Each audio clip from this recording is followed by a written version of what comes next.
আসসালামু আলাইকুম বন্ধুরা, তোমাদের সাথে আমি আজকে আমার নিজের সাথে ঘটে যাওয়া একটা ঘটনা আমি শেয়ার করতেছি।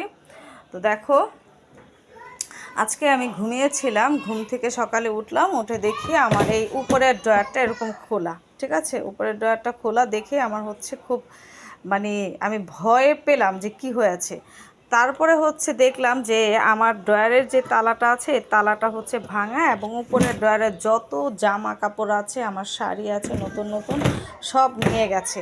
এখান থেকেও সেম, মানুষ কতটা হচ্ছে হারামে এবং অসভ্য হতে পারে, এবং অসভ্য হলে এই কাজটা করতে পারে।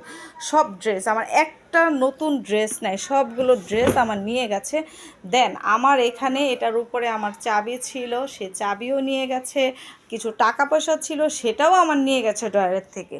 আর এই যে দেখেন, সামথিং কিছু ড্রেস ওরা হচ্ছে ছড়িয়ে ছিটিয়ে ফালিয়ে রেখে গেছে, যেটা হচ্ছে আপনার অকেজো।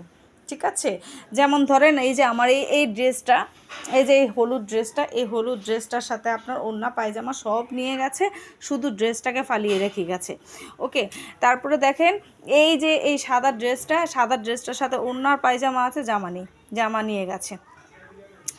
তারপরে হচ্ছে এই যে দেখেন আমার পেটিকোট, এইটার সাথে শাড়িটা নিয়ে গেছে। তারপর এই যে দেখেন একটা ব্লাউজ, এটার সাথে শাড়ি নিয়ে গেছে। তো এরকম হচ্ছে সব কিছু ছড়িয়ে ছিটিয়ে আপনার হচ্ছে নিয়ে গেছে। মানুষ কতটা হারামি হতে পারে, এটা আসলে আমি আসলেই শকড। ঠিক আছে, আমরা কোন দেশে বাস করতেছি।